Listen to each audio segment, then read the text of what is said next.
ملی ہے خوبیاں انسان کو مدینے سے، چرائی پھول نے خوشبو وہاں پسینے سے۔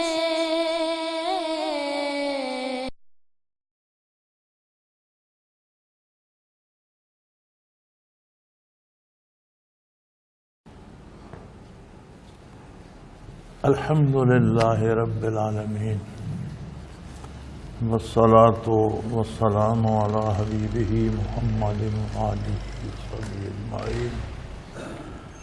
اعوذ باللہ من الشیطان الرجیم، بسم اللہ الرحمن الرحیم۔ وعن عثمان رضی اللہ تعالی عنہ انہ کان اذا وقف علی قبر بقاء حتى يبل لحيته فقيل له تذكر الجنة والنار فلا تبكي وتبكي من هذا، فقال إن رسول الله صلى الله عليه وسلم قال إن القبر أول المنزل من منازل الآخرة، فإن نجا فما بعده أيسر منه، وإن لم ينج منه فما بعده أشد منه۔ وقال رسول الله صلى الله عليه وسلم ما رأيت منظرا قط إلا والقبر أقطع منه، رواه الترمذي وابن ماجه، وقال الترمذي هذا حديث غريب۔ وعنه قال كان النبي صلى الله عليه وسلم إذا فرغ من دفن الميت وقف عليه فقال استغفروا لأخيكم ثم صلوا له بالتثبیت فإنه الآن يسأل، او كما قال رسول اللہ صلی اللہ علیہ وسلم۔ حضرت عثمان رضی اللہ عنہ سے روایت کرتے ہیں کہ وہ کسی قبر پر کھڑے ہوتے تو بہت روتے، کوئی قبر سامنے آ جاتی ہے کسی طرح کسی قبر پر کھڑے ہوتے تو بہت زیادہ روتے، حتیٰ کہ آپ کی ریش مبارک آنسوں سے تر ہو جاتی ہے۔ تو عرض کیا گیا کہ آپ جنت و دوزخ کا ذکر فرماتے ہیں، لوگوں کو نصیحت فرماتے ہیں، جنت کے حالات بیان کرتے ہیں، دوزخ کے عذاب بیان کرتے ہیں، تو اس وقت تو آپ نہیں روتے، قبر کو دیکھ کر آپ بہت زیادہ روتے ہیں، اس کی کیا وجہ ہے؟ انہوں نے فرمایا بے شک رسول اللہ صلی اللہ علیہ وسلم نے فرمایا تھا کہ آخرت کی منازل میں سے پہلی منزل قبر ہے۔ آخرت کا داخلہ قبر کے راستے سے ہوتا ہے، پہلی منزل ہی قبر ہے۔ جس نے اس میں آسانی پائی، نجات پائی، آرام پایا، آگے کی منزلیں آسان ہوتی چلی جائیں گی، اور جو یہیں پکڑا گیا، یہیں پرسش احوال شروع ہو گئی، یہیں عذاب شروع ہو گیا، تو پھر آگے تو بڑھتے ہی چلا جائے گا، پھر آگے تو کم ہونے کا سوال پیدا نہیں ہوتا۔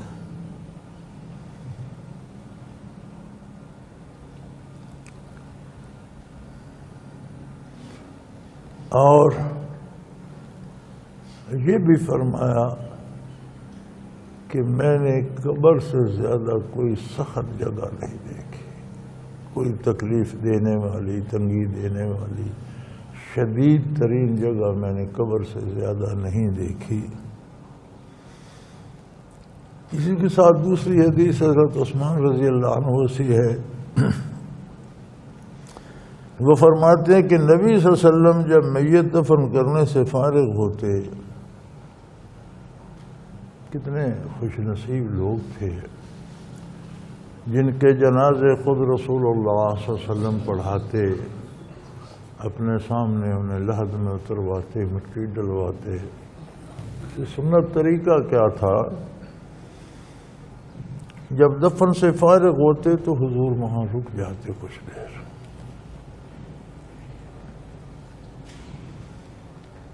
اور صحابہ کرام سے بھی ارشاد فرماتے اپنے بھائی کی بخشش کے لیے دعا کرو اور اس کے ثابت قدم رہنے کی دعا کرو، کیونکہ اب اس پر سوال و جواب ہو رہے ہیں۔ یعنی سنت طریقہ آپ صلی اللہ علیہ وسلم کا یہ تھا کہ دفن کے بعد کچھ دیر وہاں رک جاتے تھے۔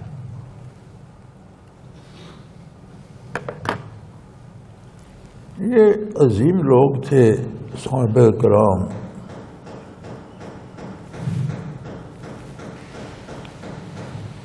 اور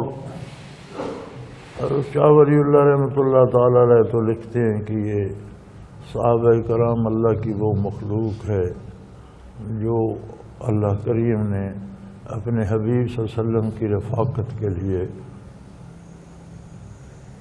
خاص طور پر پیدا کی تھی۔ یہ پیدا اس لیے کیے گئے تھے۔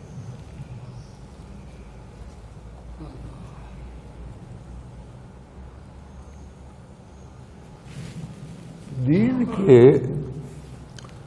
امین صحابہ کرام دو ہی طبقے تھے، ایک وہ جو شرف صحابیت سے مشرف ہوئے، ایک وہ جنہوں نے آپ صلی اللہ علیہ وسلم کی نبوت کا انکار کر دیا، بدبخت۔ تو آپ ہی فرمائیے کہ اب حضور کی نبوت کس طبقے سے ثابت ہوگی؟ منکرین ثابت کریں گے، وہ تو انکار کر چکے تھے۔ سارا دین صحابہ کرام اس کے امین ہیں۔ اگر کوئی صحابہ کرام پہ تہمت لگاتا ہے تو وہ دین میں نقص ڈالتا ہے۔ اس لیے اہل سنت والجماعت کا عقیدہ ہے الصحابۃ کلہم عدول، صحابہ سارے کے سارے عادل، امین، نیک اور صالح تھے۔ یہ وہ لوگ تھے جنہیں اللہ نے اپنے نبی سے لے کر دین کو آگے پہنچانے کے لیے پیدا فرمایا۔ اور کتنے عجیب لوگ تھے کہ حضور کا ایک ایک لفظ آگے پہنچایا، ایک ایک کیفیت، چہرے کا اتار چڑھاؤ، ایک ایک حال، کھڑا ہونا، بیٹھنا، سونا، ذرا ذرا بات امت کو پہنچائی۔ آج ہمارے پاس سارا دین صحابہ سے آیا ہے۔ تابعین نے صحابہ سے سنا، تبع تابعین نے تابعین سے۔ دین نسل در نسل، دین موروثی ہے، وراثتاً نقل ہو کر آیا، کسی نے خود سے نہیں بنایا۔ تو یہ ساری وراثت صحابہ سے آئی ہے۔ اتنے عظیم لوگ، پھر ان کا جنازہ حضور کے سامنے ان کا وصال ہو، پھر حضور جنازہ بھی پڑھائیں۔ اب اس سے بڑی بات کوئی دنیا میں ہو سکتی ہے، کوئی تصور ہو سکتا ہے؟ اس کے باوجود اس کی بارگاہ بے نیاز کی بارگاہ ہے، اس کی شان اپنی شان ہے۔ ہر ایک کی بڑائیاں ہمارے لیے ہیں، اس کی بارگاہ میں سب اس کی مخلوق ہے، اس کے بندے۔ جسے چاہے جو چاہے، پوچھے یا نہ پوچھے، عطا کرے نہ کرے، وہاں مجال دم زدر نہیں ہے۔ اگر ان عظیم و شان، عظیم اور مرتبہ لوگوں کو اس بات کی ضرورت تھی کہ حضور نے فرمایا دفن کے بعد قبر پر رک جاؤ، اپنے بھائی کی بخشش کی دعا کرو اور استقامت کی دعا کرو۔ دفن سے فارغ ہوتے 10-15-20 منٹ وہاں بیٹھ جاؤ، اللہ کا ذکر کرو، قرآن کریم اگر یاد ہے تو وہ پڑھو، کوئی تسبیح پڑھو، اللہ سے دعا کرو، یا اللہ یہ تیرا بندہ ہے، اگر اس سے کوئی خطا، کوئی غلطی، کوئی گناہ، کوئی بھول چوک ہوئی ہے تو معاف فرما دے۔ کوئی نہیں کرتا۔ ہم دفن کر رہے ہوتے ہیں تو دو چار بندے مٹی ڈال رہے ہوتے ہیں، باقی بیٹھے اپنے دنیا کے وہی روڈ مل رہے ہوتے ہیں۔ کسی کو یاد نہیں ہوتا کہ میں نے بھی مرنا ہے، جان چھڑاتے ہیں، مٹی ڈال کے ہو کے برابر چلو چلیں، بلکہ کھانا کھا کے جانا، دعوت کی فکر ہوتی ہے۔ یہ کوئی نہیں اس کے ساتھ کیا ہو رہا ہوگا، یہ کہاں چلا گیا، یہ اب کبھی واپس نہیں آئے گا۔ اس کا گھر، اس کی دنیا، اس کے بیوی بچے، کیا ہوگا آگے، کیا ہوگا؟ چلو یہ تو گئے، جہاں گیا وہاں کیا ہوگا؟ کبھی سوچا کسی نے؟ سنت طریقہ یہ ہے کہ وہاں یہ سوچو کہ جو کچھ اس کے پاس تھا،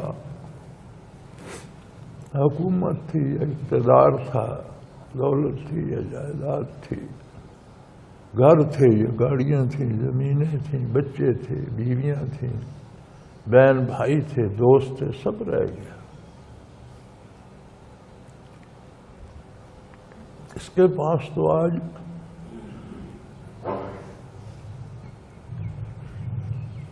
نہ جوتا ہے نہ پگڑی، دو انسلی چادریں ہیں۔ کیا کرے گا؟ کہاں جا رہا ہے؟ وہاں اس کے ساتھ کیا ہوگا؟ کوئی نہیں سکتا۔ سنت طریقہ یہ ہے کہ دفن کے بعد تھوڑی دیر قبر پر رک جاؤ، اللہ کا ذکر کرو، استغفار کرو، تسبیح پڑھو، اس کے لیے استقامت کی دعا کرو، اس کی مغفرت کی دعا کرو، تو اللہ کریم ہے، آسانیاں پیدا کر دیتے ہیں۔ لیکن یہاں عجیب و غریب طریقے لوگوں نے ایجاد کر دی ہیں، اور حیرت ہوتی ہے ان لوگوں پر جو دلائل مہیا کرتے ہیں، اللہ میں معاف فرمائے۔ یہاں ہمارے یہاں جب قبر برابر کر لیں سب چلے جاتے ہیں، ایک وہاں اذان کہنا شروع، بھائی مردے کو تمہاری اذان سے کیا تعلق؟ اور یہ مولوی صاحب کہتے ہیں اذان سے شیطان بھاگ جاتا ہے تو اس کی قبر میں شیطان نہیں آیا۔ یہ کیا حضور صلی اللہ علیہ وسلم کے زمانے میں دفن نہیں ہوتے تھے؟ کیا حضور یا صحابہ کرام قبروں پہ اذان کہتے تھے؟ انہیں خبر نہیں، تجھے کس نے بتایا اذان شیطان بھاگ جاتا ہے؟ نبی کریم نے بتایا، تو نبی کریم خود قبر پر اذان کیوں نہیں کہلواتے؟ بھئی جو حضور کرتے تھے وہ دین ہے، اندازوں سے دین نہ گھڑو، جو حضور کرتے تھے وہ کرو، وہ دین ہے۔ اس میں نہ کوئی بریلویت ہے، نہ دیوبندیت ہے، نہ اہل حدیث ہے، نہ اہل کچھ بھی نہیں ہے۔ نبی کریم صلی اللہ علیہ وسلم کا اتباع کرو، بات ختم ہو۔ یہ سارے ہمارے رکھے ہوئے نام ہیں، جہاں سے چھوڑ دو گے گمراہ ہو جاؤ، سادہ سی بات۔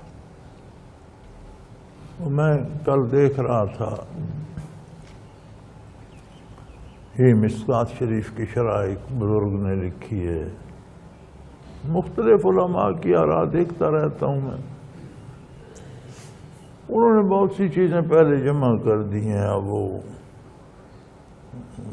میلاد شریف کے حق میں دلائل، ان کی سب سے بنیادی دلیل یہ تھی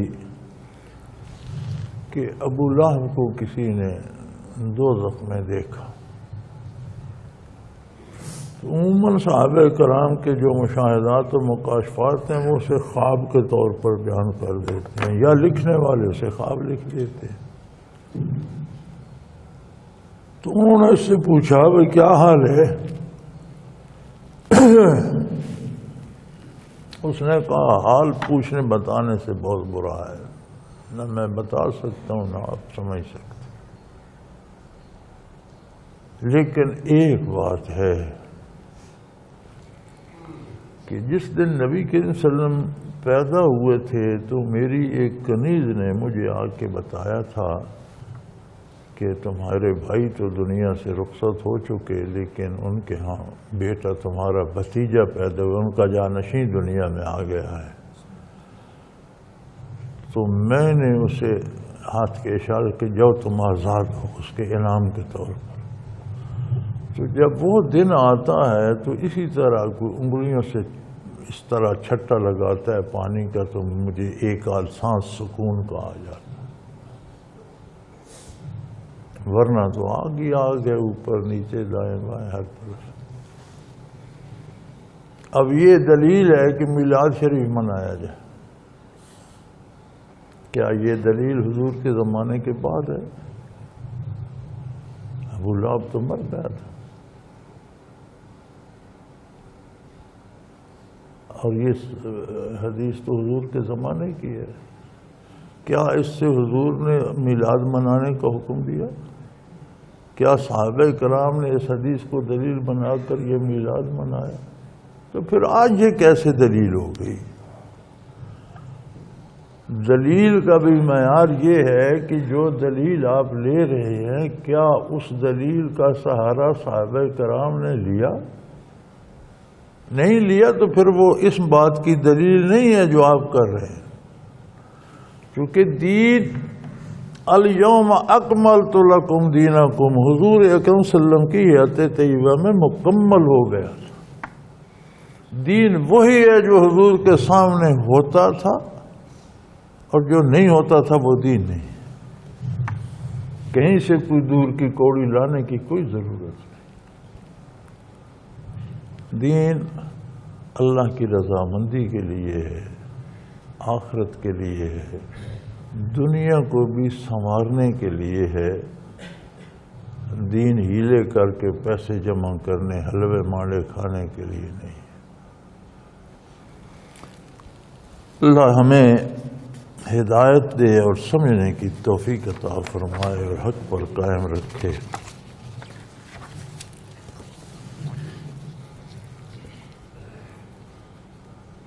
وعن ابی سعید قال قال رسول اللہ صلی اللہ علیہ وسلم یسلط علی الکافر فی قبرہ 99 تنینا تنحسہ وتنزغه حتى تقوم الساعة ولو أن تنيا منها نفخ في الأرض ما أنبتت خضرا رواه الدارمي والترمذي نحوه وقال 70 بدل 99۔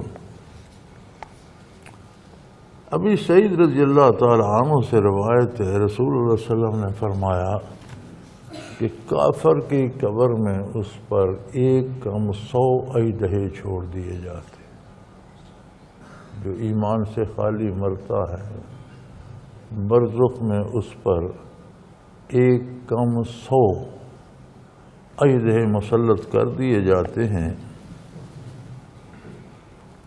اور وہ اسے کاٹتے اور نوچتے رہتے ہیں یہاں تک کہ قیامت قائم ہوگی۔ یعنی سارا برزخ کا عرصہ و عذاب اس پہ ہوتا رہتا ہے۔ اور آپ نے فرمایا اگر ایک اژدہا ان میں سے زمین پر پھونک مار دے تو زمین پر سبزہ جل جائے اور آئندہ سبزہ اگنے کا امکان باقی نہ رہے۔ یہ حدیث ترمذی نے بھی روایت کی ہے، اس نے 99 کی بجائے 70 کہا ہے۔ عظمت باری کا انکار یہ بھی ہو سکتا ہے کہ صفاتی نام 99 ہیں اللہ کے، تو 99 صفات کا انکار آ جاتا ہے۔ ہر صفت کے انکار کے بدلے ایک صورت اژدہے کی بن جاتی ہو، تو اس کی مرضی۔ اب یہ تو ہماری وہ تعویلیں ہیں جو ہم سمجھنے کی کوشش کرتے ہیں، چونکہ حضور نے اس بارے میں کچھ ارشاد نہیں فرمایا۔ حضور کا ارشاد صرف اتنا ہے کہ اس پر 99 اژدہے مسلط کر دیے جائیں۔ علماء تفسیر یا شرح یہ بھی فرماتے ہیں کہ انسانی جو عادات ہوتی ہیں، خصلتیں ہوتی ہیں، ان کی تعداد بھی کم و بیش اتنی بن جاتی ہے۔ کچھ سوچنے کی، کچھ کمانے کی، کچھ خرچ کرنے کی، اس کی مختلف جو مزاج کی جہتیں ہیں ان کو جمع کیا جائے تو کافر کی ہر جہت میں کجی ہوتی ہے، ہر جہت میں ٹیڑھا پن ہوتا ہے، ہر جہت الٹی ہوتی ہے۔ تو یہ بھی ممکن ہے کہ اس کے اپنے کردار کی ہر جہت کا ایک اجزا بن جاتا ہو، لیکن یہ تعبیریں ہیں، ان میں ارشاد نبی علیہ صاحب الصلاۃ والسلام نہیں ہے۔ یہ سمجھنے کی کوشش ہے، سادہ سی بات ہے کہ کفر پر مرے تو اس پر 99 اجزا مسلط ہو جاتے ہیں، اور بھی بے شمار عذاب ہیں، یہ ایک نہیں ہے۔ ایک یہ بھی ہے جہاں آگ ہوتی ہے، جہاں مار پڑتی ہے، جہاں اور سب کچھ ہوتا ہے، ایک یہ بھی ہے۔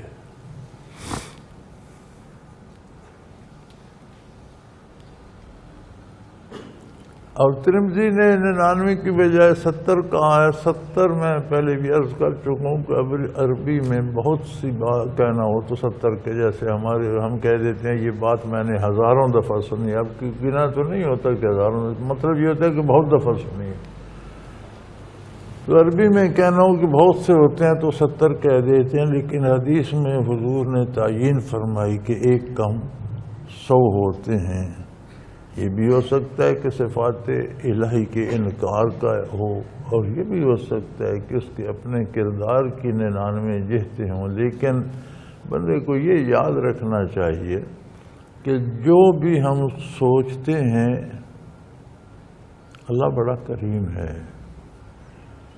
ہم سوچتے ہیں، اگر ہم بھلا سوچتے ہیں تو سوچنے پر بھی 10 نیکیاں ہیں، اور 10 سے 700 تک لکھی جاتی ہیں۔ 700 پر اللہ پابند نہیں ہے کہ 700 ہے وہ جتنی چاہے، یہ تو کم از کم ہے۔ عمل کرتے ہیں تو پھر اس پر 10 سے 700 گنا اجر لکھا جاتا ہے۔ غلط سوچتے ہیں تو وہ معاف فرما دیتا ہے جب تک اس پر عمل نہ کرے، اور گناہ کرتے ہیں تو وہ ایک ہی لکھا جاتا ہے، اس پر زیادتی نہیں کی جاتی۔ لیکن یہ رعایتیں ایمان کے لیے ہیں۔ کفر ایسی بلا ہے کہ وہ کسی رعایت کا استحقاق ہی نہیں رکھتا۔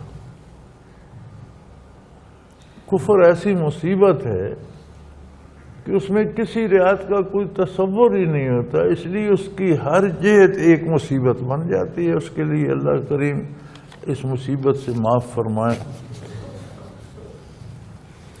وعن جابر قال خرجنا مع رسول اللہ صلی اللہ علیہ وسلم الى سعد بن معاذ حين توفى۔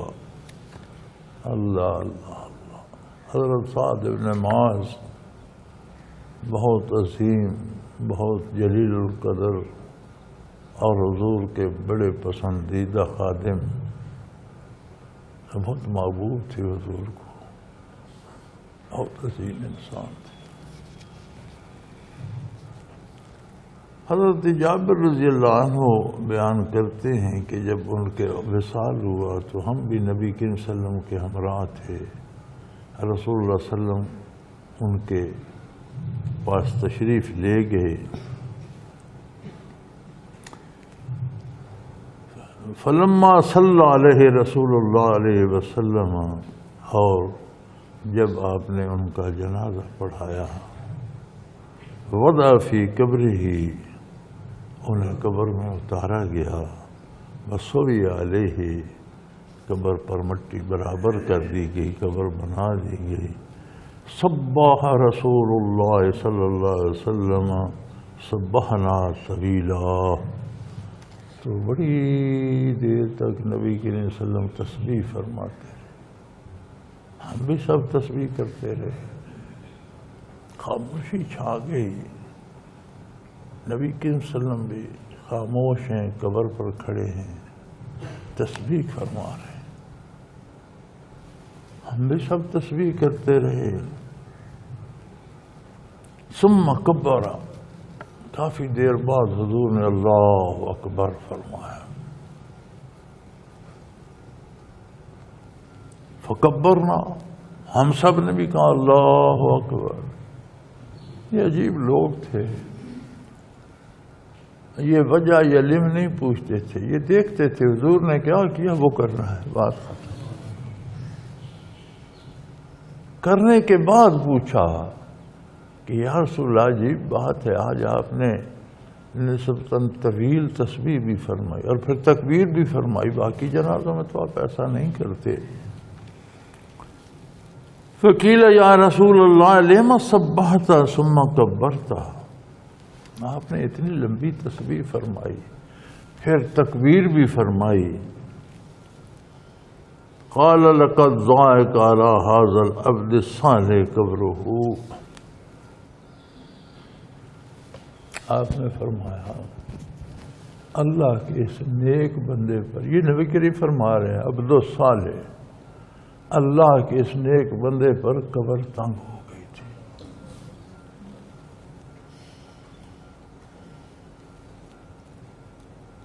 حتی فرقہ اللہ عنہ، تو میں تسبیح کرتا رہا، دعا کرتا رہا، حتیٰ کہ جب اللہ نے فراخ کر دی تو میں نے اللہ اکبر کہا۔ حضرت سعد کا مقام کیا تھا اور کس پائے کے صحابی تھے؟ عن ابن عمر رضی اللہ تعالی عنہ قال رسول اللہ صلی اللہ علیہ وسلم، آپ صلی اللہ علیہ وسلم نے فرمایا ھذا الذی تحرک لہ العرش، یہ سعد وہ بندہ ہے جس کی موت پر عرش الہی حرکت میں آ گیا۔ یہ سعد بن معاذ کے بارے حضور فرما رہے ہیں کہ اس بندے کا جب وصال ہوا تو عرش ہل گیا تھا۔ وفتحت لہ ابواب السماء، اور آسمانوں کے دروازے اس کے لیے کھول دیے گئے تھے۔ وشاہدہ 70,000 من الملائکۃ، اور 70,000 فرشتے اس کے جنازے کے لیے اللہ نے بھیجے تھے۔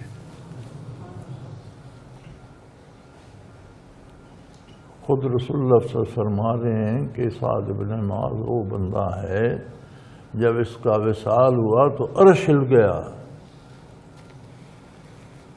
دیکھیں زمین و آسمان پر بھی اثر ہوتا ہے۔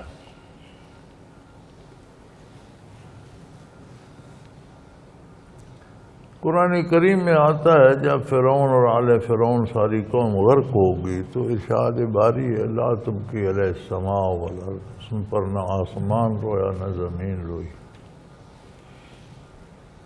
تو گویا کوئی اللہ کا بندہ یا نیک بندہ فوت ہوتا ہے تو اس پر آسمان بھی روتا ہے، زمین بھی روتی ہے۔ تو کیوں روتے ہیں؟ علماء فرماتے ہیں کہ آسمان پر تو رات دن اس کی تسبیحات، اس کی نیکیاں، اس کے نیک اعمال، اس کے ذکر اذکار مسلسل جاتے رہتے ہیں، تو جب اس کے وصال ہوتا ہے تو وہ بند ہو جاتے ہیں تو آسمان کو بھی دکھ ہوتا ہے۔ زمین اس کے سجدوں سے مزین، جہاں بیٹھتا ہے اللہ اللہ کرتا رہتا ہے، تلاوت کرتا ہے، حدیث شریف پڑھتا ہے، نیک اعمال کرتا ہے، تو زمین کے سینے پہ بھی جہاں وہ پھرتا ہے انوارات برستے رہتے۔ تو اس کی موت ہو جاتی ہے تو زمین بھی روتی ہے، آسمان بھی روتا ہے۔ لیکن یہ حضرت سعد فرمایا ان کے لیے تو عرش ہل گیا تھا، زمین آسمان کی بات چھوڑو، عرش عظیم ہل گیا تھا، آسمانوں کے دروازے کھول دیے گئے تھے کہ جب ان کی روح آئے جہاں سے آئے جیسے آئے، اور 70,000 فرشتہ اللہ کریم نے نازل فرمایا تھا ان کے جنازے میں شمولیت کے لیے۔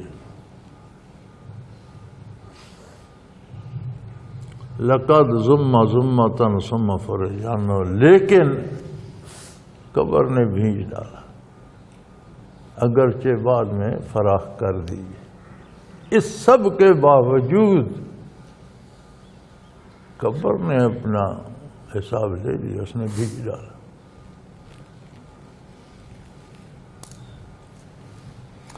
یہاں جو تشریحات علماء نے کی ہیں کوئی مزیدار بات نہیں کسی سے بن سکی، بات سمجھ میں آتی نہیں ہے۔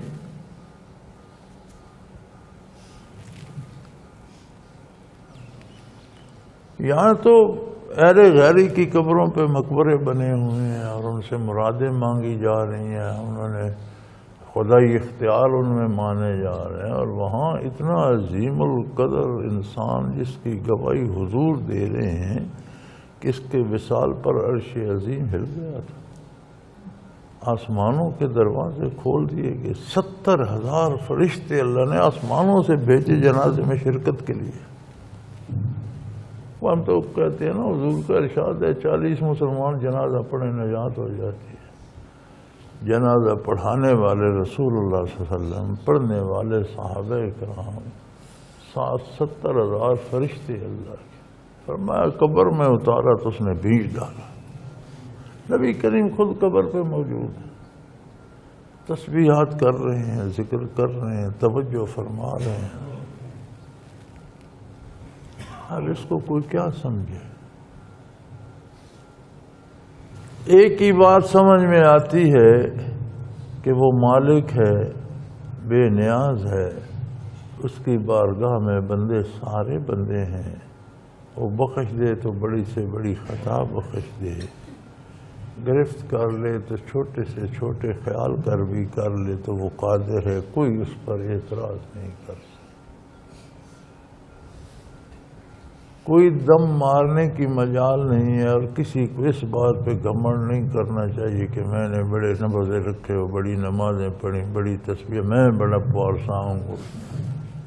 جتنے اس کے احسانات ہیں اتنی عبادت کوئی کر نہیں سکتا۔ ہمیشہ اس کے کرم کا امیدوار رہے، سوائے انبیاء علیہ الصلاۃ والسلام کے ہر کوئی گرفت میں آ سکتا ہے۔ بہت عظیم انسان تھے، ان کی شفاعت سے کروڑوں لوگ بخشے جائیں گے، ان لوگوں میں ہیں یہ، لیکن جب اپنی باری آئی تو پوچھ تو لیا گیا کہ کیا کیا، یہ کیوں کیا۔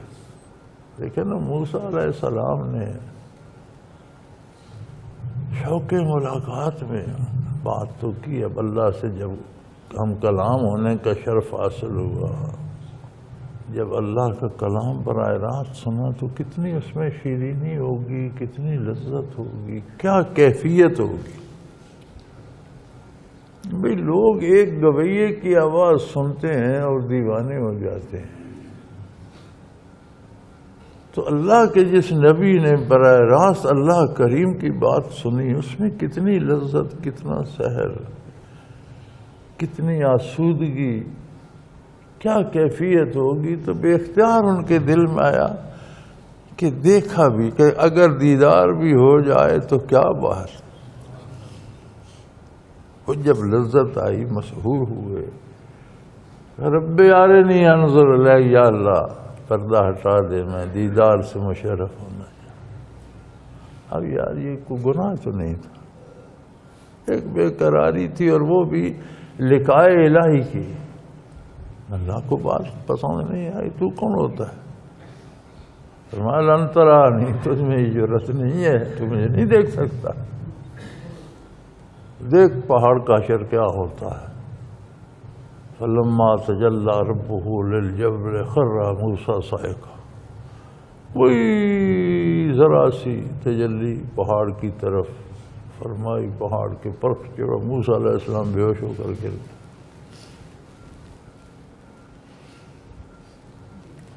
وہ تو شوق لقاء تھا، شوق ملاقات تھا، لیکن اس کی بھی سزا مل گئی۔ اتنی جرأت، اب یہ گناہ تو نہیں تھا، اسے آپ خطا تو نہیں کہہ سکتے، لیکن اس نے کہا آپ کو یہ زیب نہیں دیتا تھا، آپ نے ایسی بات کیوں کی؟ تو اپنا اپنا مقام ہے بھائی۔ بے ہوش ہو گئے، اور جب ہوش آیا تو دیکھو کہا نہیں تم تو میں توبہ کرتا ہوں یا اللہ۔ یہ کسی نے تو نہیں نے کہا، موسیٰ علیہ السلام ہی کہہ رہے کہ وہ سمجھ گئے کہ یہ اللہ کو میری بات پسند نہیں ہے، یا اللہ میں فوراً میں توبہ کرتا ہوں یا اللہ۔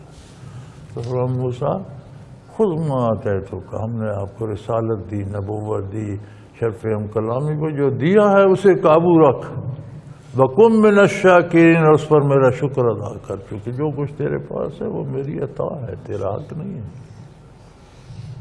خُذْ مَا آتَيْتُكَ وَكُن مِّنَ، جو نعمتیں میں نے دی ہیں ان پر میرا شکر ادا کر۔ پوری مخلوق کو قرآن نے آسودہ زندگی کا اصول بتا دیا کہ جو تیرے پاس نہیں ہے اس کا لالچ نہ کر، جو تیرے پاس ہے اس پر اللہ کا شکر ادا کر۔ اگر ہم سب یہ کر لیں تو ہماری زندگی سے دکھ ختم ہو جائے۔ دکھ کہاں سے آتے ہیں؟ وہ بھی چاہیے، وہ بھی چاہیے، وہ بھی میرے پاس ہونا چاہیے، وہ بھی، یار جو تیرے پاس ہے اسے انجوائے کر، اس پر اللہ کا شکر کر، جو نہیں ہے وہ نہ صحیح۔ تو میں عرض کر رہا تھا کہ اس بے نیاز کی اپنی باتیں ہیں، کون سی ادا اسے پسند آتی ہے، کس ادا کو وہ پسند نہیں فرماتا، یہ اس کی مرضی ہے، اسے کوئی پابند نہیں کر سکتا۔ اسے وہ بندہ محبوب بھی ہے، اس پر وہ راضی بھی ہے۔ اتنی عظمت عند اللہ ہے اس کی کہ اس کے وصال پر عرش عظیم ہل گیا۔ بھائی اس کے تعلقات پر عرش عظیم سے آگے تک تھے، اس کے لیے آسمانوں کے دروازے کھول دیے گئے، 70,000 فرشتے کو حکم ہوا کہ جاؤ میرے بندے کے جنازے میں شامل ہو جاؤ، اس کی بخشش کے لیے دعا کرو۔ رحمت للعالمین، جن کی شفاعت کی امید پہ کائنات بیٹھی ہے، انہوں نے اس کا جنازہ پڑھایا، قبر میں اتروایا، قبر برابر بیٹھے تسبیح پڑھ رہے ہیں، سبحان اللہ، لیکن فرمایا قبر نے بھینچ ڈالا۔ اب اس کی مرضی، پتہ نہیں کون سا خیال، کون سا کام، کون سی بات، وہ جانے، اس کا مخلوق جانے۔ ہمارے لیے اس میں اتنا کافی ہے کہ ہمیں اپنی حیثیت کا ادراک ہونا چاہیے کہ ہم کیا ہیں۔ ہم تو صحابہ کرام کی جوتوں پہ جو خاک پڑتی تھی نا، اس کے ریزے کے برابر بھی نہیں۔ کیا ہم اور کیا ہماری نیکیاں، ہم کس بات پہ فخر کیے پھرتے ہیں، پارسا بنے پھرتے ہیں، ہاتھ چموا رہے ہیں، گھٹنے دبوا رہے ہیں۔ ہم کون سی اعلیٰ مخلوق آ گئے؟ شکر کریں نجات ہو جائے۔ میت کو دفن کرو تو عبرت حاصل کرو، اس کی بخشش کے لیے دعا کرو۔ وہ تمہارا بیٹا تھا، باپ تھا، بھائی تھا، بہن تھی، بیوی تھی، ماں تھی، کچھ دیر وہاں رک جاؤ، سنت ہے، تسبیح کرو، تلاوت۔ علماء فرماتے ہیں سورہ بقرہ کی پہلی اور آخری آیات پڑھو۔ کچھ نہیں آتا تو اللہ اللہ تو آتی ہے، دعا ہی کرتے رہو۔ اور اپنے لیے بھی عبرت حاصل کرو کہ گھر تو میرا بھی یہی ہے، یہ آج آ گیا، کل میں بھی آ جاؤں گا۔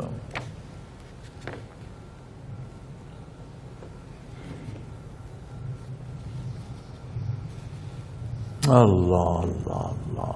تو رحمت اللہ امین صلی اللہ علیہ وسلم تھے، وہ سعد بن معاذ تھے، ہلکی سی جھلک اللہ نے دکھائی، پھر کشادہ کر دی۔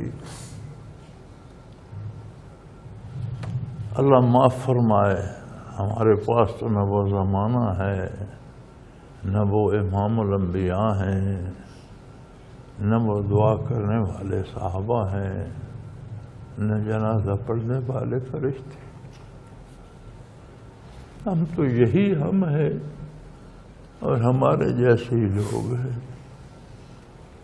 تو کم از کم ہمیں مردے کے ساتھ تو سنت کے مطابق سلوک کرنا چاہیے، ہاں رواجات نہیں اپنانے چاہیے۔ وَعَنْ أَسْمَاءَ بِنْتِ أَبِي بَكْرٍ قالت قام رسول اللہ صلی اللہ علیہ وسلم خطیبا وذکر فتنة القبر التي يفتن فيها المرء فلما ذكر ذلك المسلمون ضحة رواه البخاری هكذا وزاد النسائی حالت بینی وبین ان افهم کلام رسول اللہ صلی اللہ علیہ وسلم فلما سکنت حجتهم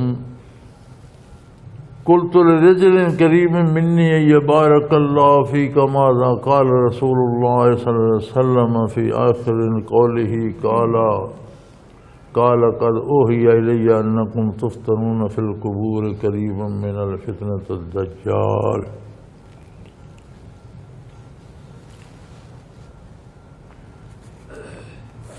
حضرت اسماء بنت ابی بکر رضی اللہ تعالی عنہما روایت کرتی ہیں کہ رسول اللہ صلی اللہ علیہ وسلم خطبہ کے لیے کھڑے ہوئے اور آپ نے قبر کے فتنوں کا ذکر فرمایا کہ کون کون سے کام قبر میں کیا کیا نتیجہ دیتے ہیں، کس کردار کا انجام کیا ہوتا ہے، کون سا کردار قبر میں کیسی مصیبت پیدا کر دیتا.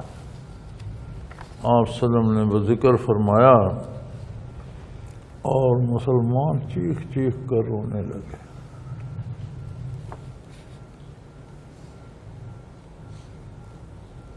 یہ بخاری نے یہاں تک روایت کی ہے، نسائی نے اس سے آگے بھی روایت کی ہے. وہ فرماتی ہیں کہ لوگوں کی وہ چیخ و پکار میرے اور نبی علیہ الصلوۃ والسلام کے ارشاد کے درمیان حائل ہوگی. کچھ سنائی نہیں دے رہا تھا کہ حضور کیا فرما رہے ہیں، چونکہ یہ خاتون تھیں، مردوں سے علیحدہ پردے میں تھیں، تو مردوں کی آہ و بکا اور رونا دھونا اتنا ہو گیا کہ وہاں تک آواز نہیں آ رہی تھی.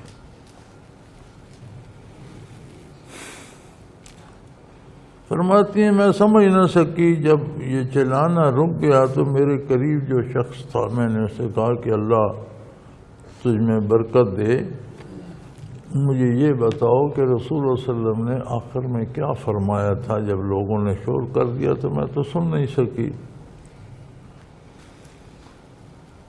تو انہوں نے مجھے بتایا کہ حضور اکرم صلی اللہ علیہ وسلم نے فرمایا ہے کہ میری طرف وحی کی گئی ہے کہ تم قبروں میں مبتلا کیے جاؤ گے دجال کے فتنہ کے قریب، یعنی قبروں میں تم پر ایسے فتنے آئیں گے جیسا بڑا فتنہ دجال لائے گا. خود تمہارا کردار اس کے نتائج قبروں میں اتنے بھیانک ہوں گے. دجال تو دنیا میں فتنہ لائے گا نا، جو کچھ بندہ کرتا ہے وہ دجال کے فتنے کے قریب قریب اپنے لیے قبروں میں بھر کے لے جاتے ہیں. اس لیے زندگی کا ہر لمحہ اللہ اللہ کے رسول کی اطاعت میں بسر کرو، ورنہ بہت مشکل ہو جائے گی. بہت بڑے بڑے فتنے یعنی عذاب بن جائیں گے، قبر میں بہت مشکل ہوگی.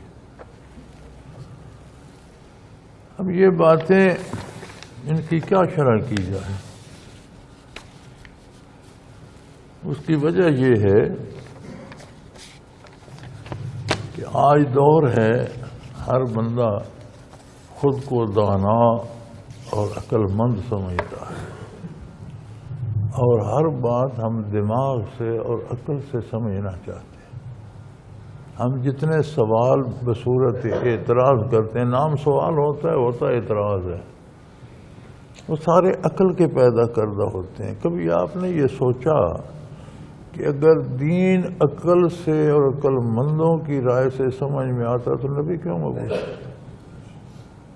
فلاسفر بھی دنیا میں تھے، محققین بھی تھے، موجد بھی تھے، لکھے پڑھے لوگ بھی بڑے بڑے دانشور تھے. کوئی یہ تک نہ بتا سکا کہ اس کائنات کا خالق کون ہے اور کیسا ہے. یہ بھی انبیاء نے بتایا کہ وہ اللہ ہے، وہ واحد ہے لا شریک. تو عقل سے کوئی اگلی دنیا کو کیسے دریافت کرے گا؟ عقل تو مادی ہے، مادی وجود اور مادی دنیا کے لیے ہے. جو کچھ اس کی رسائی میں ہے وہاں تک تو وہ کام کرے گا، جو اس کی رسائی سے آگے ہے وہاں عقل نہیں، وہاں تو وہی چاہیے، نور نبوت چاہیے، نور ایمان چاہیے نور نبوت سے فائدہ حاصل کرنے کے لیے.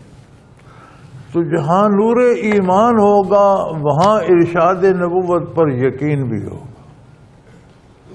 جہاں نور ایمان نہیں ہوگا وہاں عقل آ جائے گا، عقل اعتراض کرتا رہے گا، بندہ عمر ضائع کرتا رہے گا. مرے گا تو حقائق سامنے آ جائیں گے. اس وقت کہے گا یا اللہ ایک دفعہ اب مجھے دنیا پہ بھیج. وہ فرمایا کہ دنیا ہو گئی تو ہو کر آ گئے. اب بھیجنے کی ضرورت نہیں ہے، جو تیرے پاس ایک وقت تھا تو گزر گیا۔ پھر ایک جگہ ارشاد ہوتا ہے قرآن کریم میں کہ اگر انہیں میں دوبارہ دنیا پہ بھیج دوں تو پھر یہ وہی کریں گے، اس لیے کہ یہ چیز ان کے دلوں میں نقش ہو گئی۔ مدار دل پر ہے کہ دنیا کی محبت اور اپنی عقل پر اعتبار یہ تمہارے دلوں میں دھس گیا۔ تمہیں اگر دوبارہ دنیا پہ بھیج دیا جائے تو آخرت کو دیکھنے کے بعد وہاں جا کر پھر شک میں پڑ جاؤ گے، پھر کہو گے ایسا ہو سکتا ہے کہ نہیں، ہم یہ کریں ہم وہ کریں، پھر دنیا میں دھس جاؤ۔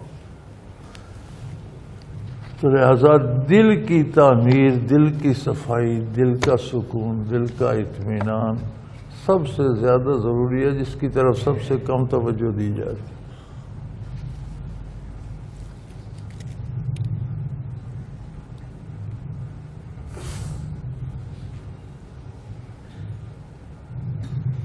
وعن جابر ان النبی صلی اللہ علیہ وسلم اذا دخل المیت القبر مسلط له الشمس عند غروبها فیجلس یمسح عینیہ یقول دعونی اصلی۔ اب یہ دیکھیں اللہ کی شان ہے، وہ بات کہاں یہ بات کہاں۔ حضور اکرم صلی اللہ علیہ وسلم فرماتے ہیں کہ مومن میت جب قبر میں دفن ہو کر لوگ فارغ ہو جاتے ہیں، جب فرشتے اسے اٹھاتے ہیں تو اسے ایسے نظر آتا ہے جیسے غروب آفتاب کا وقت قریب ہو، تھوڑا سا سورج اثر ڈھل رہی ہو، اسے ایسا نظر آتا ہے۔ تو وہ فرشتے تو اپنا سوال کرتے، وہ کہتا ہے ٹھہرو ٹھہرو، چھوڑو یار، دو نہیں، چھوڑو مجھے، چھوڑو، پریشان نہ کرو، میری نماز جا رہی ہے۔ اب کہاں وہ بات، کہاں یہ بات، یہ تو پھر اللہ کریم کی اپنی شان ہے، کس پہ کیا کیا کرم فرماتا ہے، کس بارے پوچھ کو شروع کر دیتا ہے۔ یہ بھی حضور کا ارشاد ہے اور حق ہے۔ فرمایا میت جب قبر میں داخل کر دیا جاتا ہے اور جب اسے فرشتے اٹھاتے ہیں تو اسے ایسے نظر آتا ہے جیسے سورج غروب کے قریب جا رہا ہے، اور فرشتے تو اپنا سوال کر رہے ہوتے ہیں، وہ کہتے ہیں دعونی، ٹھہر جاؤ یار، تو کھپنا پاؤ، میری نماز جاندی پئی ہے، دعونی اصلی، ٹھہر جاؤ مجھے نماز پڑھنے۔ یہ بھی اللہ کا احسان ہوگا مخلوق پر، ان لوگوں پر جنہیں نماز کی فکر ہوتی ہے، ان لوگوں پر جو اطاعت الہی پر کاربند رہتے ہیں۔ اب جسے نماز کی فکر ہے اسے پاکیزہ رہنے کی فکر بھی ہوگی، اوقات صلاۃ کی بھی ہوگی، حلال کھانے کی بھی ہوگی، حلال کمانے کی بھی ہوگی، جھوٹ سے سارے دین پر کاربند رہنے کی ہوگی۔ اس نے زندگی اللہ کی دین کے مطابق گزاری ہوگی۔ تو اللہ کریم رحم فرمائے، ہمیں ان لوگوں میں کر دے جو بغیر حساب کے بخشے جائیں۔ حساب والا معاملہ مشکل ہے۔ وعن ابی ہریرہ عن النبی صلی اللہ علیہ وسلم قال ان المیت یسیر الی القبر فیجلس الرجل فی قبره غیر فزع ولا مشکوک ثم یقال له فیما کنت۔ اللہ اللہ اللہ، پہلی بات تو یہ ہے، میں شاید پہلے بھی عرض کر چکا ہوں کہ یہ اعتراض یا یہ سوال کہ قبر بنتی نہیں سب کی، کسی کو درندے کھا جاتے ہیں، کچھ آگ میں جل جاتے ہیں، کوئی کہیں سے، بھائی کہیں بھی کوئی جائے اللہ کی کائنات میں ہی رہتے، اس کے دست قدرت میں ہی رہتے، اس سے تو غائب، ہم سے غائب ہوتا ہے، اس سے تو نہیں ہوتا۔ اس کے لیے کوئی ضروری نہیں کہ یہ قبر مٹی کا گڑا ہی ہو، جہاں اس کے وجود کے ذرات کا مرکز ہو، اس سے روح کا رابطہ، وہی اس کی قبر بن جاتی ہے۔ کسی جانور کے پیٹ میں بھی بن سکتی ہے، فضا میں بھی بن سکتی ہے، سمندر کی تہہ میں بھی بن سکتی ہے، اور کہیں بھی بن سکتی ہے۔ قبر سے مراد ہے جہاں اس کی روح اور اجساد کا جہاں ٹھکانہ برزخ میں بنتا ہے۔ عموماً چونکہ اسی گڑھے میں ہوتا ہے اس لیے اسے قبر کہہ دیا جاتا ہے، لیکن جہاں جس کا وہ بن جاتا ہے وہی اس کی قبر ہے۔ تو حضور نے فرمایا میت جب قبر میں داخل ہو جاتا ہے تو اسے بٹھا دیتے ہیں، فرشتے اس پہ سوال کرتے ہیں۔ اب یہ بٹھانا ضروری نہیں کہ اس کا وجود ہمیں بیٹھا ہوا نظر آئے، وہ بات برزخ کی ہے، اس کی اور فرشتوں کی ہے۔ فرشتے دنیا میں رزق بانٹتے پھرتے ہیں، فرماتے ہیں بارش کے ہر قطرے کے ساتھ ایک فرشتہ ہوتا ہے، اسے بادل سے لے کر وہاں پہنچاتا ہے جہاں اس نے پہنچنا ہے۔ ہم نے کبھی دیکھے؟ ہمارے ساتھ بے شمار فرشتے ہیں، پوری انسانی مشینری فرشتے چلاتے ہیں۔ چبانے والا اور ہے، حلق سے اتارنے والا اور ہے، ہضم کرانے والا اور ہے، خون بنانے والا اور، پوری مشینری ہم نے کوئی دیکھا؟ اسی طرح جو میت سے پوچھتے ہیں انہیں ہمیں دیکھنے کی ضرورت نہیں، جب ہم وہاں پہنچیں گے تو ہم بھی دیکھ لیں گے۔ تو وہ اسے بٹھا دیتے ہیں اور پوچھتے ہیں،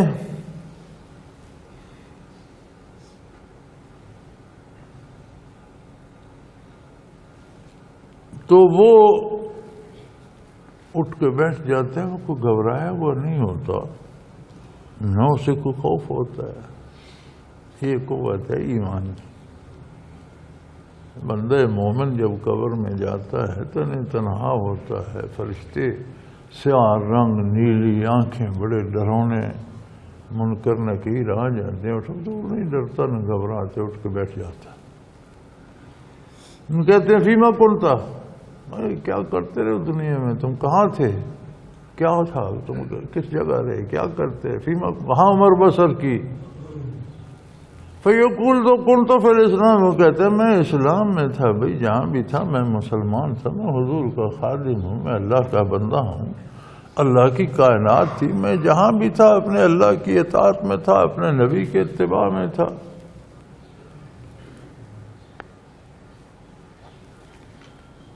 پھر وہ حضور اکرم صلی اللہ علیہ وسلم کی طرف اشارہ کر کے پوچھتے ہیں ما ھذا الرجل، اس ہستی کو جانتے ہو، یہ کون ہے؟ یقول ھذا محمد الرسول اللہ جاؤنا بالبینات من عند اللہ فصدقناہ۔ وہ کہتے ہیں یہ ہمارے محبوب اللہ کے رسول ہیں، محمد الرسول اللہ صلی اللہ علیہ وسلم، واضح دلائل لے کر ہمارے پاس آئے، ہم ان پر ایمان لائے، ہم یقین لائے، ہم نے ان کی اطاعت کی، اتباع کیا اور ان کی تصدیق کی۔ وہ کہتے ہیں یار تو بڑی باتیں کرتا ہے، فیقال حل رہت اللہ، تو اتنا اللہ اللہ کر رہا ہے، میں اللہ کا بندہ، یہ اللہ کہ تو نے اللہ کو دیکھا ہے؟ یقول ما ینبغی لأحد ان یری اللہ، تو وہ کہتے ہیں کسی کی جرأت ہے کہ وہ اللہ کو دیکھ سکے؟ مجھ سے پوچھتے ہو تو نے اللہ کو دیکھا؟ مخلوق میں یہ جرأت ہے کہ وہ اللہ کو دیکھ سکے؟ فیفرج لہ فرجۃ، پھر اس کی قبر کشادہ کر دی جاتی ہے۔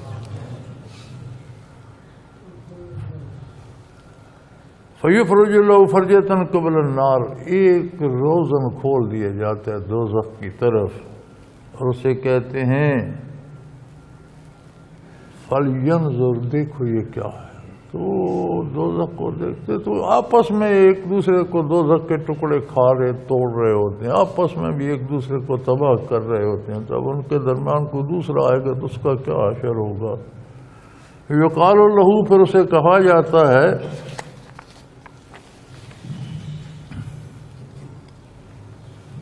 کہ دیکھ اس چیز سے اللہ نے تمہیں بچا لیا، جس اللہ پر تیرا ایمان تھا، جس نبی کا تو اتباع کرتا رہا، اس نے تجھ پر یہ انعام فرمایا کہ اس مصیبت سے تجھے بچا لیا۔ ثم یفرج لہ فرجۃ، پھر اس قبل الجنہ، پھر جنت کی طرف ایک کھڑکی، ایک روزن کھول دیا جاتا ہے۔ جنہ فینظر الی زہرتہا وما فیہا، پھر جنت کا حسن، خوبصورتیاں، نعمتیں، نہریں، باغ، فضا، وہ ہر چیز دیکھتا ہے، اور اسے کہا جاتا ہے فیقال لہ ھذا مقعد علی الیقین کنت علیہ، جس ایمان پر تو قائم رہا اس کے تو فعل تیرا گھر یہ ہے، یہ جنت تیرا گھر ہے، یہ تیرا مکان ہے۔ علیہ مت و علیہ تبعث انشاءاللہ، تو اس پہ زندہ رہا، اس پہ تجھے موت آئی، انشاءاللہ اسی پر تو زندہ، اسی یقین ایمان پر تجھے قیامت کو زندہ اٹھایا کیا جائے گا۔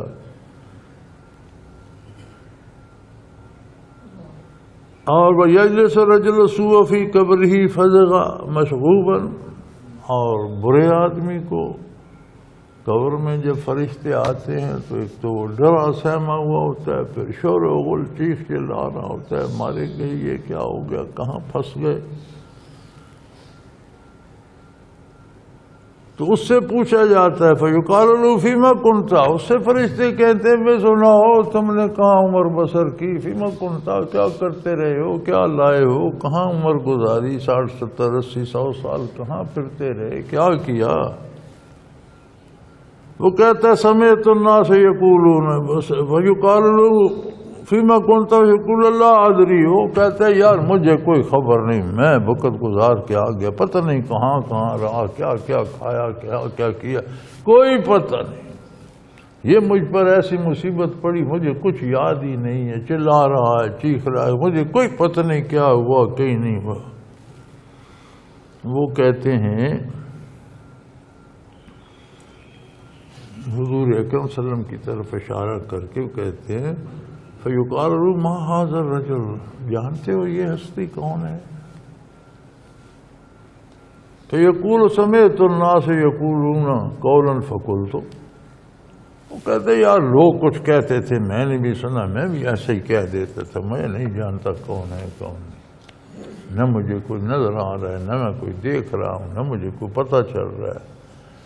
یہاں بھی بڑا وہ فضول سی باتیں کی گئی ہیں کہ جی حضور قبر میں تشریف لاتے ہیں اور پوچھا جاتا ہے، بات ایسی نہیں ہے۔ حضور قبر میں تشریف لائیں تو باقی چاہیے کیا، حضور تو مرکز کائنات ہے، پردے اللہ حجابات ہٹا لیتا ہے، لیکن حجابات تو ہٹ جاتے ہیں، نظر تو ہونی چاہیے۔ ایک اندھے کے آگے سے سارے حجابات ہٹا دے تو اس کی نظر نہیں ہے، وہ کیا دیکھے گا۔ نظر نور ایمان سے ہوتی ہے، مومن کو زیارت ہو جاتی ہے۔ کافر کہتے ہیں شاید تو ہے کو نہیں، کیا پوچھ رہے ہو، اگر کچھ ہے تو جو لوگ کہتے تھے میں بھی کہتا ہوں گا۔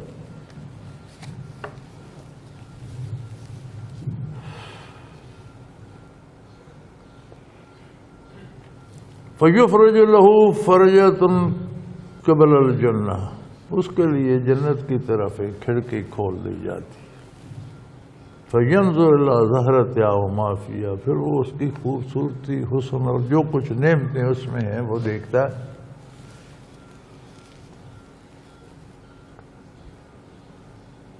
فرشتے کہتے ہیں انظر إِلَىٰ مَا صَرَفَ اللَّهُ عَنْكَ، وہ کہتے ہیں دیکھ یہ ساری نعمتیں تو ضائع کر چکا، اللہ نے تجھے ان سے محروم کر دیا، یہ تیرے کفر کا نتیجہ ہے۔ یہ دیکھ یہ بہتی ہوئی نہریں، یہ فضا، یہ باغات، یہ محلات، یہ طرح طرح کے کھانے، یہ خوشبوئیں، یہ تیرا گھر تھا اگر تو اللہ کی اطاعت کرتا، نافرمانی کر کے کفر کر کے تو یہ کھو بیٹھا ہے۔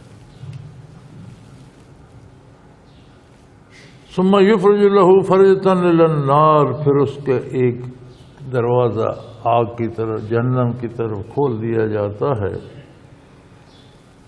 فینظر الیہا یحتم بعضها بعضا، اور دوزخ کو دیکھتے ہیں تو وہ اپنے آپ کو ہی توڑ مروڑ رہی، اس کے بعد اس سے بعد کو کھائے جا رہے ہیں، توڑے جا رہے ہیں، مروڑے جا رہے ہیں۔ یقال له هذا مقعدك اللہ شک کنت علیہ مت علیہ تبعث انشاءاللہ، تو وہ کہتے ہیں جس شک پر، جس شبے پر، جس کفر پر تو زندہ رہا نا، اس کا گھر یہ ہے، اس کا انعام یہ ہے، اب یہ تیرا ٹھکانہ ہے، اب بھی تیرے لیے یہی ہے، قیامت کو اٹھے گا تو بھی اسی سے اٹھے گا، اور قیامت کے بعد پھر تجھے اسی میں رہنا ہے۔ تو کہتے ہیں جو لوگ کہتے تھے میں بھی گزارا کر، اب گزارا کر، اب تیرے لیے یہ ہے۔ یہ حدیث شریف ابن ماجہ کی ہے، اور فرماتے ہیں کہ زندگی چند روزہ ہے لیکن اس کے نتائج ابدی ہیں، اور حضور علیہ السلام کا بار بار ان چیزوں پہ اصرار اور ان کے بالے ارشاد فرمانا اس بات کی دلیل ہے کہ ہمارا ایک ایک لمحہ، ایک ایک لفظ، ایک ایک قدم یا ہم جنت کی طرف جا رہے ہیں یا جہنم کی طرف۔ یاد رکھیں اعمال ایمان کی کمی بیشی کا سبب بنتے ہیں۔ اس پہ نہ رہیے کہ ایمان تو میرا کامل ہے، چلو غلطی ہو گئی کیا ہوا نا۔ قرآن کریم میں آتا ہے زیادہ تو ایمان نزول، آیات کا نزول ہوتا ہے تو ایمان بڑھتا ہے۔ اس کا مطلب ہے نیکی کرو تو ایمان میں قوت آتی ہے، گناہ ہوتا ہے تو ایمان کمزور ہوتا ہے۔ ایمان کی کمی آخرت کی سزا کا سبب بنتی ہے، اور وہاں جو ایک لمحہ بھی آ جاتا ہے نا وہ بھی صدیوں پہ بھاری ہو جاتا ہے، کیونکہ وہ بہت مشکل دروازہ ہے قبر کا، اور ہم سب کو وہاں سے گزر کر آگے جانا ہے۔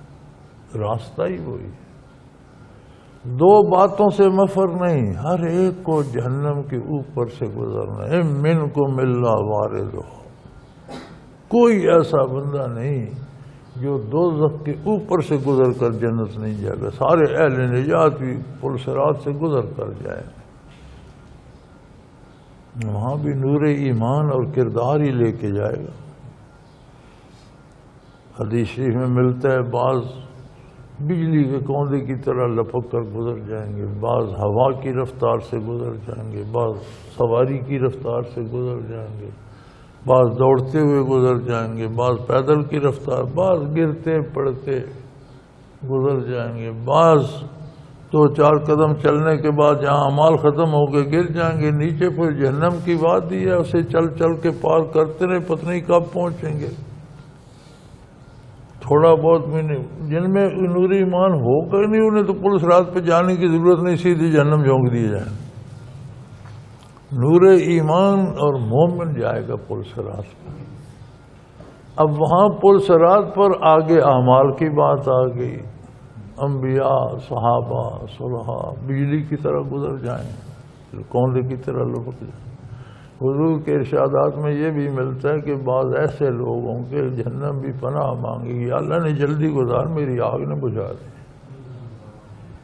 ان پر تیری اتنی رحمت اور انوارات کا نزول ہے کہ زیادہ دیر پل پر رہے تو میری آگ بجھ جائے گی۔ ایسے بھی لوگ ہوں گے، ایسے بھی ہوں گے جو آدھا چل کر گر جائیں گے، وہ ہزاروں برس کی راہ ہے، نیچے پہاڑ ہیں بڑے بڑے، اور جل جل جل کر کر سیاہ ہو گئی ہے، آگ کے شعلے بھی سیاہ، کوئلے بھی سیاہ، انگارے بھی سیاہ۔ پھر وہ جو گر گیا وہ جانے اور اس کا راستہ جانے، اور وہ کب تک پار پہنچے گا اور کہاں تک گزرے گا۔ اللہ معاف کرے، اللہ کی مرضی معاف کر دے، نکال لے، وہ کریم ہے، رہنے دے تو پتہ نہیں کب تک بھٹکتا رہے گا۔ اسی طرح ہر ایک کو وہاں سے گزرنا ہے، اسی طرح ہر ایک کو قبر کے راستے وہاں داخل۔ تو میرے بھائی ہمیشہ ہم مستقبل کی فکر، کل کیا ہوگا، کل کے لیے راشن چاہیے، کل کے لیے پیسہ چاہیے، کل کے لیے تحفظ چاہیے، کل کے لیے گھر چاہیے، کل جو ہوگا ہوگا، پرسوں کیا ہوگا، قبر میں جاتے وقت کیا ہوگا، یہ بھی ضروری ہے۔ لہذا زندگی میں یہ اول خیال ہونا چاہیے کہ کل تو کل آئے گا، قبر میں شاید ابھی جانا پڑ جائے، تو قبر کی تیاری باقی امور سے اللہ توفیق دے تو پہلے کرنی چاہیے۔ آخر دعوانا ان الحمدللہ رب العالمین۔ اللہ اللہ اللہ، الحمدللہ رب العالمین، والصلاة والسلام۔ اللہم ربنا لا تقتلنا بغضبك ولا تهلكنا بعذابك، اللہم ربنا لا تسلط علینا من لا يرحمنا، انت ولینا فی سفرنا وحضرنا فی مالنا، انت ولینا فی الدنیا والآخرہ، توفنا مسلمین والحقنا بالصالحین، وصلی اللہ تعالی علی حبیبہ محمد وآلہ برحمتک یا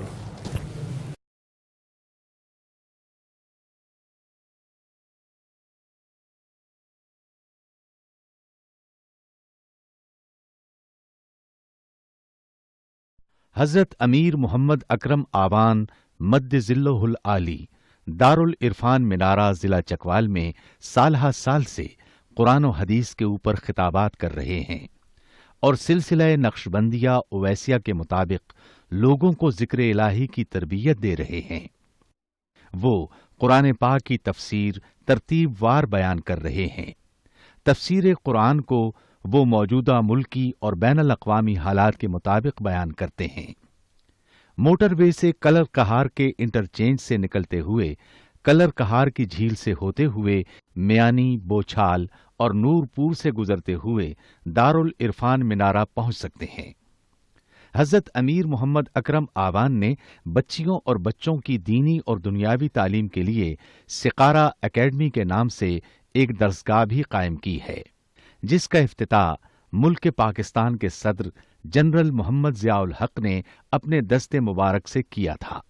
وہ تمام احباب جو اسلام کی طلب رکھتے ہیں ان سے گزارش ہے کہ دارالعرفان منارہ ضلع چکوال میں امیر محمد اکرم آوان صاحب کے خطابات سے مستفید ہوں۔ وہ ہر جمعے کو نماز سے پہلے بیان فرماتے ہیں۔ ہر ماہ کی پہلی اتوار کو ماہانہ اجتماع ہوتا ہے جس میں آپ خصوصی خطاب فرماتے ہیں اور پاکستان کے چاروں صوبوں سے احباب اس اجتماع میں شرکت کرتے ہیں۔ اس کے علاوہ یہاں سال میں 2 مرکزی اجتماعات بھی ہوتے ہیں، ایک رمضان المبارک میں اعتکاف کا اجتماع اور دوسرا جولائی اور اگست میں 40 دن کا اجتماع ہوتا ہے جس میں روحانی تربیت کی جاتی ہے۔ اپنا خون سیماب دے کر اتنا ہم کر جائیں گے، نام آقا کا چمن میں پھر رقم کر جائیں گے۔